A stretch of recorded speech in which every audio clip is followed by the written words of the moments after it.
All right, my man, state your name and let them know you on Real Talk with Nick. Peace and blessings, man. I go by Ramel. My name Ramar Alston. Originally from Queens, but I live in Harlem now. Okay. Uh, been a diehard Knicks fan all my life since 70, 78, 79. Okay. Now, before we get started, man, I want to let you know who you related to when we speak of NBA players, former NBA. Okay, yeah. So my little brother, Rayful Alston, Skip to Malou, NBA veteran, New York City, Rucker Park legend, and street ball legend. Okay. So yeah, I definitely feel like I got a little insight into the different aspects and different angles of how the game's viewed. So like I was saying earlier off camera, like my heart is with the Knicks. I'm a Knicks fan from the heart, from the 70s. Let's keep it there. You're a Knicks fan, right? Yeah. It's in your blood. Right. All right. Although you disappointed the way the game is being played. Yes, I was really disappointed with Dolan. The front office of the Knicks has damaged the Knicks for over 2 decades. You know what I mean? The last 3 decades total, though, Dolan has been damaging, the potential for Knicks basketball. The people that he signs or the people that he okays to sign with the front office doesn't help Knicks basketball. When I say Knicks basketball, I mean the integrity, the tenacity that we known to play with, our heart, the toughness. He's been signing people that he feels will go with his program and just farm other players in and out. Dolan doesn't care about winning. It's his hobby. The Knicks are his hobby. He has other ventures. His band. He plays a band. He plays in a band. So that's like his top priority. So when it comes to our players, you don't see them get the necessary tools that they need to flourish, to get out of the playoffs. Getting to the playoffs is cool with Dolan. Getting out of the playoffs has never been a consideration for him. This has not been something that he's been focused on. From my standpoint, I'm not. So you don't think he changed the lead when we speak of today's game, where the Knicks is at? Because right now we ain't in the playoffs. Yeah. Playing against Cleveland. Mm-hmm. The way your perception of things, we speak of James Dolan, do you think he's trying to learn to take a backseat and let other people, lead in that department as far as being the overseer when we speak of the head of staff, of coaching and so front forth? Office. Yeah. I mean, me personally, in my opinion, I don't think so. I haven't seen it. So, I mean, maybe he's done something behind the scenes that we're not privy to yet, but it has yet to come to fruition yet, And again, like I said, this is three decades we talking about where we barely make the playoffs, or we have a good player and we can't re-sign them. Why you think nobody re-signs and comes to the Knicks, signs big extensions and comes to the Knicks? The Knicks, the New York is the biggest outlet. Why wouldn't somebody want to come play in this biggest outlet? It's because of their front office, the organization. They're not doing anything to protect the players or to help the players succeed. Look at what they did to the players after. Oakley, Ewan, Marbury, Isaiah Thomas. Look what they did to Spike. He just has no empathy for the people. Not even the players, not the fans. It's just no incentive. No incentive to want to come there. All now, right. if you're like us, we diehard Knicks fans, so it's hard for us to leave, but nobody wants to come. I have a question. Did your brother Skip to Malou ever thought about becoming a Knickerbocker? Was that his dream? Absolutely. I'm sure, from growing up, we spoke about things, about playing in New York, and that's just a New York thing. But again, I don't think he wanted to be here in the environment. You know what I mean? He didn't want to be here, stuck in the environment and get caught up in it with everybody, with us being from here, then all our friends and family want to come to the games and then being at the arena. So I think, but as far as just playing, like the atmosphere of nobody enjoys, nobody hates playing in New York. Right. You know what I mean? Now, if Skip to Malou was able to play for the Knicks, he would have been in what era? would have been in Marbury, AI. What other I'm saying? Point guards. I'm thinking. Brevin Knight. Who else? My mind is tripping right now, drawing the blank. But it's a lot of point guards. That especially came out of New York. You know, he wasn't with. But I was Ross talking about as Strickland. far as playing alongside. playing, he would have right. been a teammate to Marbury. Oh, he would have been a teammate when Marbury was in the Knicks. Yeah. Yeah, he was in the league, so he could have been maybe two or maybe a backup, or you know they trade time at the one. But as far as Knicks, who else would have been on the team? He would have been. This was like right when Sprewell and Allen Houston, when they went to the playoffs, he was like a second-year player then. Yeah. You know, he was on Milwaukee, playing with Ray Allen and Tim Thomas and Glenn Robinson. Okay. Sam Cassell. All right. Do you think the Knicks would have had a better chances of getting that postseason success if Skip Tumalu was on the team? Oh, We're not being biased now. Yeah. It cost the bias, but without a doubt. I mean, he was a general on the floor, so he definitely knew how to run an offense. So, especially with Van Gundy, when Van Gundy was coaching, you know, he flourishes under those type of systems where he's free to, you know, be him and, you know, open up his arsenal, you know. He played under Stan Van Gundy too, so I know, you know, they both talked about, you know, him. He played under both of them, so they both enjoyed, you know, his style of play. Okay, all right. And now moving right along, now I want to get into the meat of this conversation when we talk about postseason basketball with these Knicks. We got a little bit on the political side. Knicks fans, we have to agree with what you're saying when concerning James Dolan. But if we was to look at the rear view mirror and say to ourselves, you know what, and all in all, let's just speak in the name of basketball, man. How far do you see these Knicks going with the talent we have today on the roster when we speak of players like Julius Randle, R.J. Barrett, Emmanuel Quickly, Jalen Brunson? Are these household names that you see stardom in some of these names I'm calling out? Now, to be honest, right, like let me just start with Julius Randle. I am impressed at the work he put in the offseason. Like, he came back so much tougher and stronger. I think he needs to get consistent with his dribble and, you know, opening up his arsenal of shots. Like, he doesn't have too many different moves that he can go to consistently. You still feel that way? Because some say that, you know, when we picked up Randall, and then, you know, we already had RJ, and then we get Jalen Brunson. Some was concerned with all the left side action that was going to take place on the floor. Jalen Brunson being a lefty, RJ Barrett being a lefty. I would add Randall because he's dominantly left, but now he's showing splashes going right. So would you say that, you know, his game has elevated a bit? Yeah, absolutely. No, you said that he needs to. Yeah, but I switch first up. started with don't worry about that. I first started with he changed. Like, he put the work in the off season. If you look at him from 2 years ago, different ball game this time. He's much tougher, much more confident. You can really go to him in the fourth quarter down, you know. I mean, like I said, when you go to him though, he won't have too many options with his moves. That's, you know, that he can look to score from. But in his favor, like I said, he's consistent with what he's doing. And that's what I get from Kobe.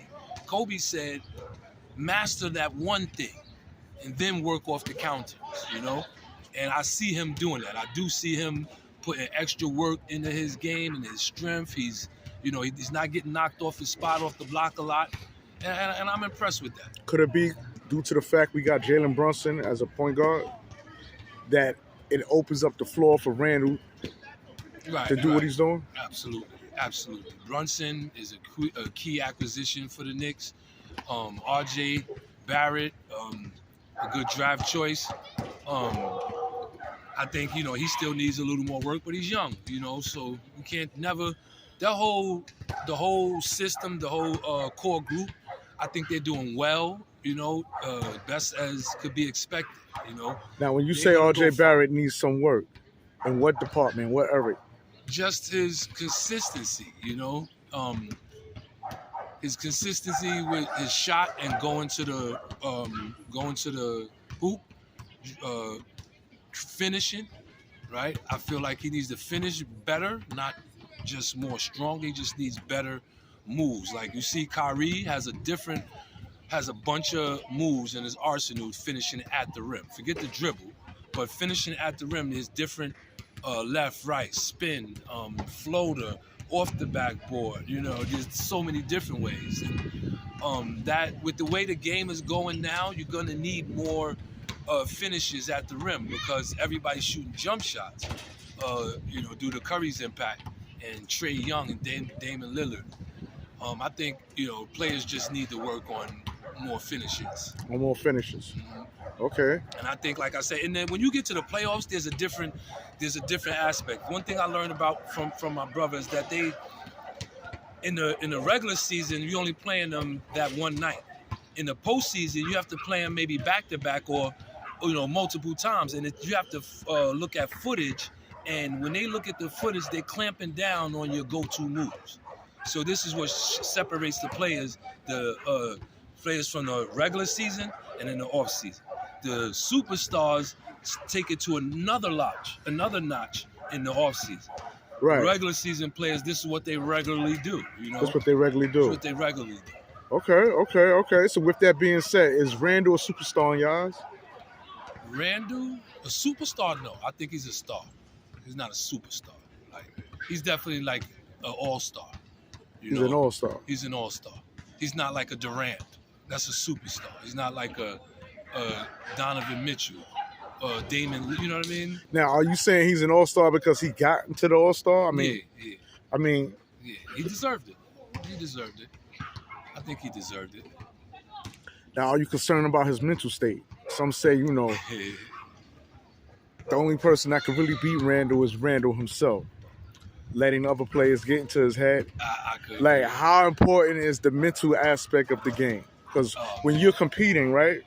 And I assume Skip to my Lou can confirm this as well. There's a mental part of the game that goes beyond the physical. Right. Trash talking, it's the game within the game. Mm-hmm. Is Randle built for New York, man? When we talk of that, when it comes down to competing in New York, there's a lot of trash. I think so, man. Like I said earlier, I think that integrity, like the way New York basketball is played, he's built for it. Like the toughness and the trash talking. I did see him lose it a couple times. About that, yeah, because he thumbed down Knicks fans. Yeah. So. Yeah. But I mean, like I said, as I was saying off camera, like the things have changed. The era has changed. The people have changed. Look at all the people crying about what the fans do. Saying to the players. Back in the days, fans said whatever, and the players talk trash back. But now the players think they could talk the trash, but the fans can't. And it's the era we live in, where crying is the new thing. Crying's a new thing. Crying, yeah. Everybody's a bitch. Now, last summer, man, I know you heard the big talk about Donovan Mitchell. We all thought he was coming to the Knicks. His name keep popping up when we had Phil Jackson in the headquarters. We wanted him as a coach. It didn't happen. He was the reason why we had a guard at Frank Ntilikina, who we overlooked Donovan Mitchell at the time. Again, we could have gotten Donovan, but he went for Ntilikina. We fucked that up. Now we have the opportunities to trade R.J. Barrett for Donovan and say no. Do you think that's a regretful move, man? Yes, I think so too. But then again, just because the talks was that Donovan Mitchell would have came to New York doesn't mean they actually. They say this every time because New York is the biggest market. If they say LeBron is coming to New York, he might come to New York. He's interviewing, for the job or whatever. And then the sales, the sound bites and the ESPN, the news, the magazines, the newspapers, it sells. But like I said, they really don't want to come there. Donovan, I doubt if he really wanted to come here to play for the organization, not the Knicks team, but not the Knicks players. The organization, Nobody wants to deal with them. Nobody. The people that come here are the leftovers. People who you see Derrick Rose came when the careers is on the decline, you know. Right. Everybody comes here then, you know, but when it comes to people being in their prime, nobody comes here in their prime. Name a player that came here in their prime. Name one. Except Ewing. Yeah, I mean, but they signed him. I'm talking about on the re-sign. On the Like re-sign. when they re-signing getting a new deal for a max contract, they're not getting it from the Knicks. You get it after you on the Knicks, you get a re-sign, but they're not going out finding the Durants, the Currys, the LeBrons. No superstars come here. Okay. And they don't come here because all they care about is selling out the arena. That's all they care about. As long as an arena's gonna sell. Every superstar celebrity wants to be seen on the sidelines, at courtside for the Knicks. Yeah. You know? But actually being a fan or being a player, not gonna happen. Not gonna happen. All right. You ain't never seen it happen. Like what I want to pose this question to the viewers, right? How can we expect or have an anticipation that something's gonna happen that we ain't never seen happen? You ain't never seen the Knicks go to the championship. You ain't never seen the Knicks win the championship. But something in our We mind went to the is finals saying, in 1999. Where Sprewell was playing. We ain't win, yeah. but we went. I mean, we Go. win. I mean, shit. Right. We had a sip of the, you know, but we ain't take it. Right. I get it. It was a disappointment. Damn, I mean, that even was with our best Patrick shot. Ewing, That was our best we shot. went to the finals. You know, we lost. In Brooklyn, they was throwing TVs out the window, man. Mm-hmm. I was in prison when it was. We was breaking the TVs. Shit. So When I quit with the Knicks was Charles Smith. When Charles Smith missed those 7 layups back to back, and then Ewing with the finger roll. Come on, buddy. Come on. do you see the Knicks on the road to recovery, man? Do you smell a chip out this motherfucker, man? Negative. You don't smell a chip. Negative. I bet 20,000 to 1,000. Call me when it happens.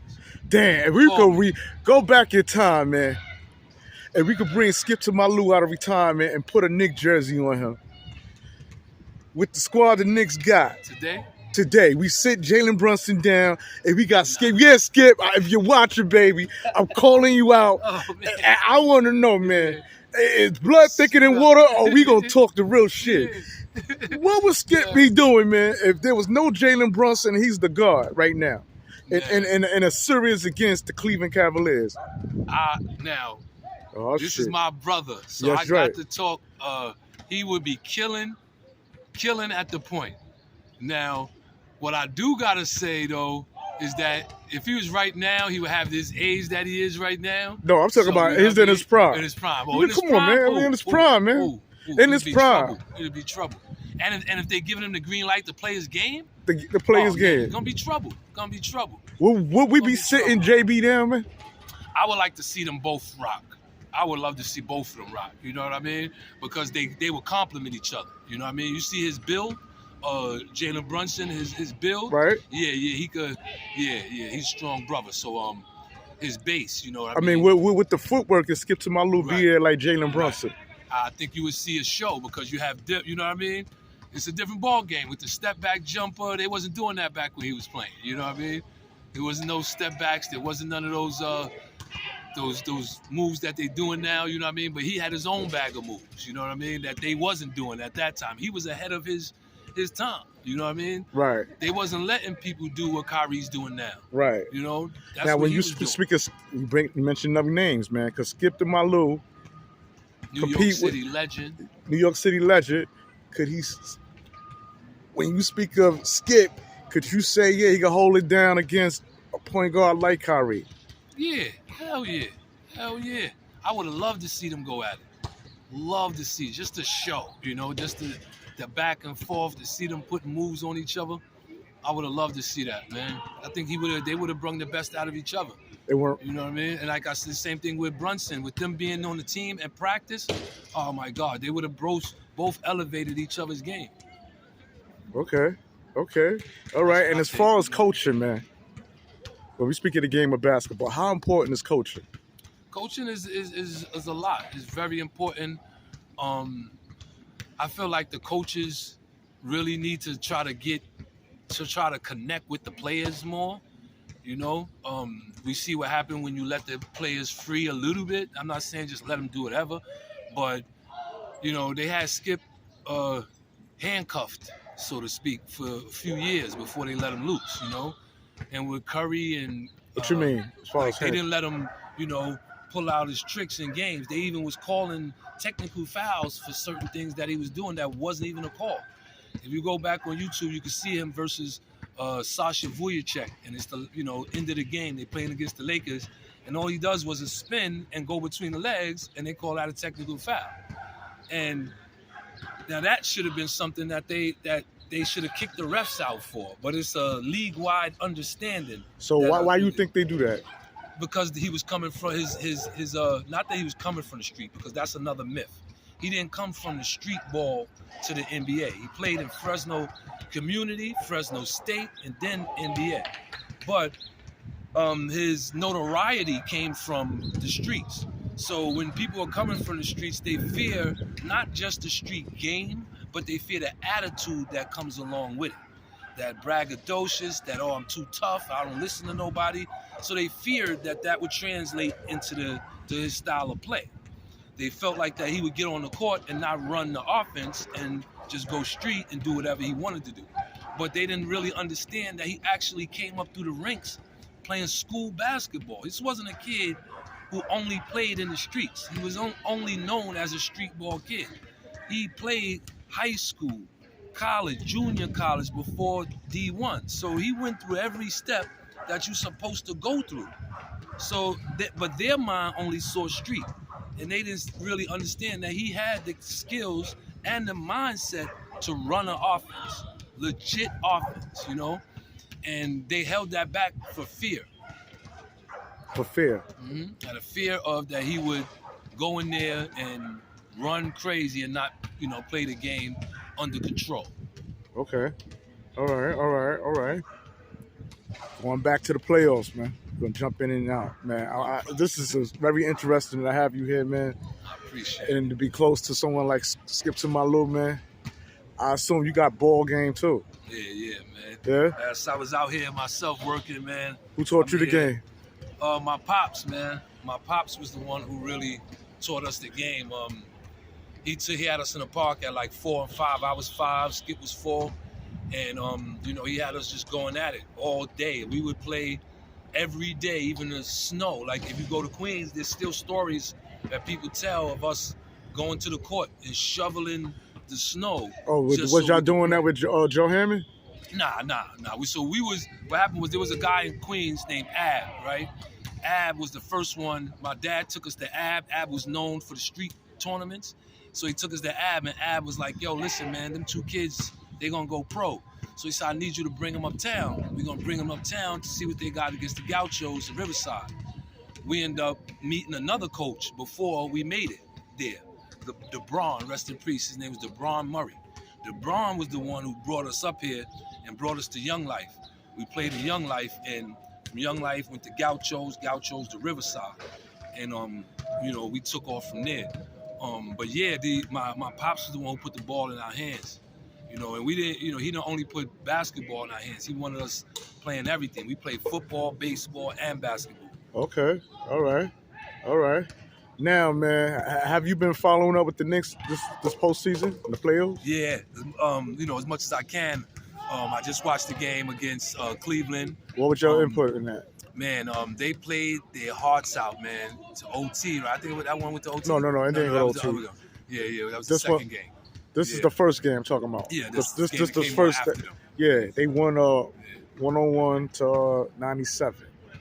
To 97, man. Yeah. I mean, do you have any concerns, man? No, I'm interested. Like, I want to see what they're gonna do. How are they gonna contain Donovan Mitchell and his his ability to get his other teammates involved. You know, he's not just a threat, you know, scoring threat.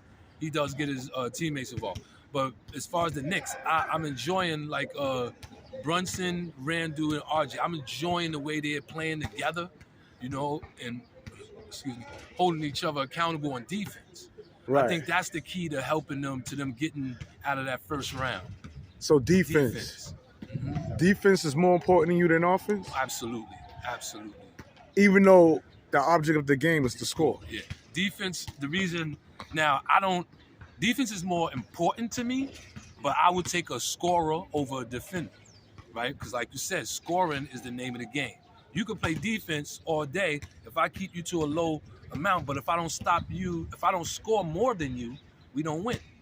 You understand what I'm saying? If you, like, let's say I stop you a few times, right? But I didn't stop you on a few of those 3-pointers, right? But we went back and forth on some 2-pointers. I only hit a few 3-pointers. You're going to win because you hit that many more 3-pointers. So,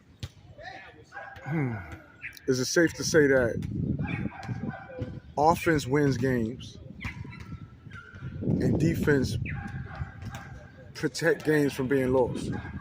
I like that one. Yes. See, and the reason why I like defense, though, is because you can score off of the defense, right? You can't score off of the defensive getting the rebound. If I take a shot and the defense gets the rebound, I can't score off that. But if you playing defense and you get a steal, you can score. If you playing defense and get a rebound and take it up the court, you can score. You know what I mean? So defense works two ways. Offense only works one way. All right.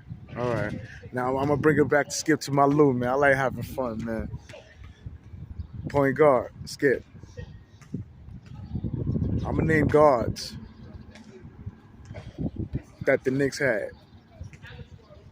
I want you to rate your brother amongst these guards, man. Say better than, or he's right there with him. Rob Strickland.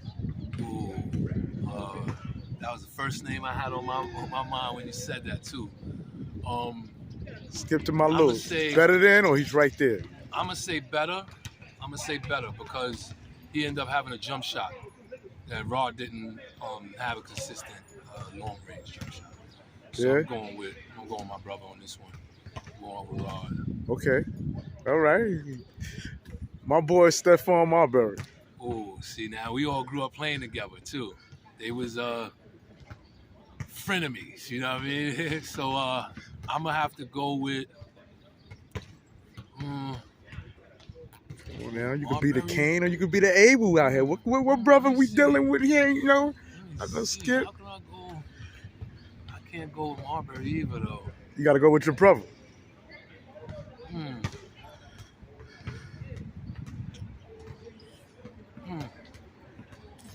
Yeah, I'm gonna say they equal. You gonna say they equal? I'm gonna say they equal, yeah. Because where Marbury was stronger, Skip was more under control.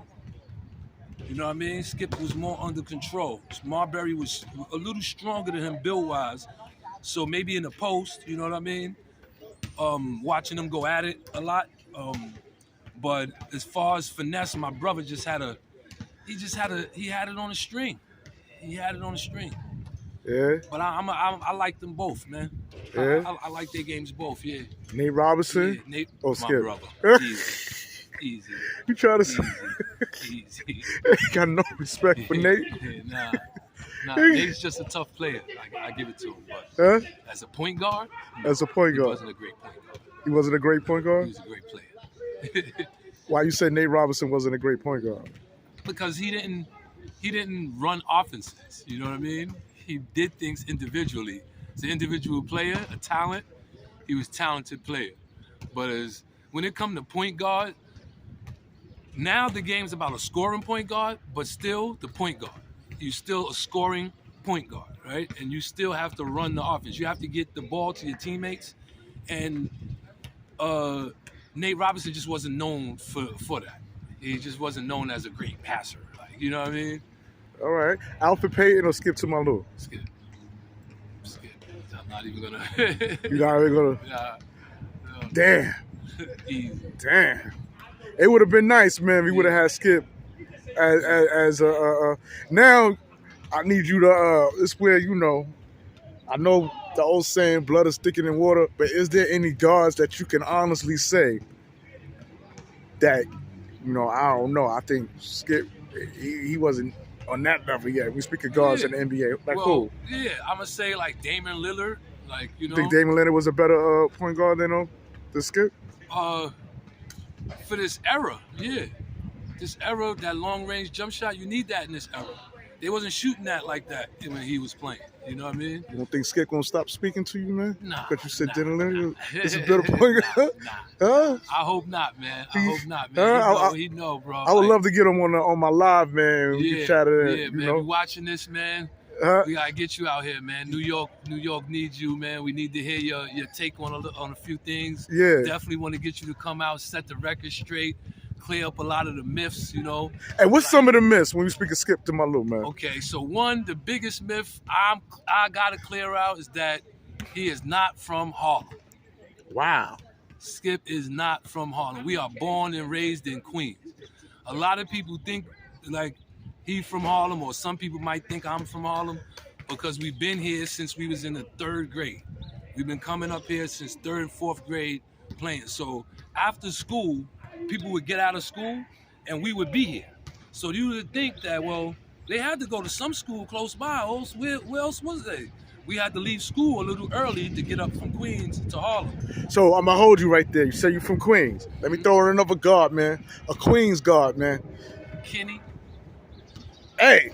Kenny Anderson, man. Shout out to Chivs, man. You going with Kenny or you going with Skip?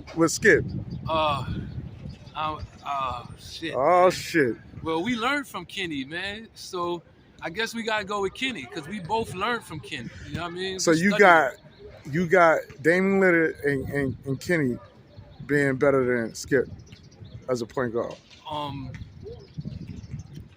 It's all right. You showed your brother a lot of love now. Kenny, because Kenny couldn't last as long as Skip though. So I don't know. That's fair. I don't know. How do you go against how do you go above the person you study? It's like Kobe, when people try to put Kobe above Jordan. Like he copied him. You know what I mean? Like we literally copied. Well, I can't speak so much for Skip, but definitely LeBron, who's the person who, one of our first coaches, took us to Kenny. Like, you know what I mean? He took us to Kenny games. So we was watching Kenny for years. You know what I mean? Here's a good one. Skip to my little or Mark Jackson? Skip. You got Skip over Mark Jackson? Yeah. I mean, and I love Mark, man. Mark is a basketball genius too, man. You see what he did with the Warriors? He don't get enough credit. But Mark didn't get really a chance to do. I don't know. Well, let me see. By stat wise though, we got to go with Mark. Mark definitely had a long career. And he now as a point guard though, Mark was great. Mark is one of the greatest point guards ever. Yeah. I don't know. That's one I can't. Mark is a great. And rest in peace, Escalade. Shout out to Troy Jackson, man. His brother Escalade, who passed away, man. That was my brother's best friend actually. So shout out to him too, man. But damn, that's a deep one. I don't know. I can't answer that one. Yeah. You put me on the spot with that one. Okay. I was just curious, man, being that, Man. Wow, man. That's a deep one, man. Yeah. Deep one. But for the most part, you got your brother Skip over Nate Robinson, Alfred Payton. You got him over Rob Strickland. Yeah. You got him over Jalen Brunson. For now, yeah. I mean, same era. I'm talking about same prime. You seen Jalen Brunson at his prime, and you got Skip to Malou at his prime. How many years Jalen Brunson? It's like I said 6. Right? It's 6? Oh. I don't know. I don't know. I would like to say he's been in the league at least maybe 3-4 years because he was with Dallas. Right. So yeah, it probably could be a 6. Could be. I'm not sure, but it's still early. It's still early to tell. One thing about and that's another thing about my brother too that I gotta add in there is that like when people, when you talk about him and his career, like, he was at the top playing since a teenager. We talking 14, 15, 16 years old. He was at the top playing with grown men against, college level people, college level players. He was still giving them the business. He was getting work, man. So, like, when you think about players and their careers, people who have the longevity deserve a lot of respect, because it takes a lot to be able to do that at that level for that many years. We talk about LeBron and people, saying he's not the GOAT or whatever. I don't know about the GOAT, but I know Jordan did not average what LeBron averaged in his 20th season, because he didn't have a 20th season.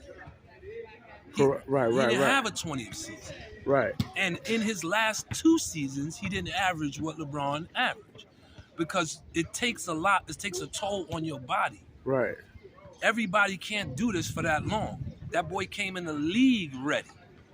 When Jordan came in the league, he wasn't making it to the playoff. He wasn't ready. He didn't have what he had. You understand what I'm saying? Now, that doesn't make him better than Jordan, but I mean, it makes him not a slouch. That boy's not a slouch, man. He leading the league in all time scoring, a record that ain't been broke before he was born. Right. I got you. And let's bring it on home, man. Let's bring it on back to New York, man. We're going to close it out like this, man. The Knicks beating the Cleveland Cavaliers in how many games? I think it's going to 6, and I got them pulling it off. In 6. Hopefully we get to see them, pull it out the second round. That's what I'm worried about. I just hope, like I said, my heart is there. I'm just not a fan anymore. Ever since my brother went to the league, I ain't been a fan of no You're a team. fan. You're a disappointed fan. Yeah. My heart is there. I'm just not the fan. Like, I'm not gonna go crazy just saying they're gonna win championships just because I think they, just because I want them to. But my heart, I would love to see it. My heart loves the Knicks. And that's what it is, I love baby. y'all. And we out. Peace.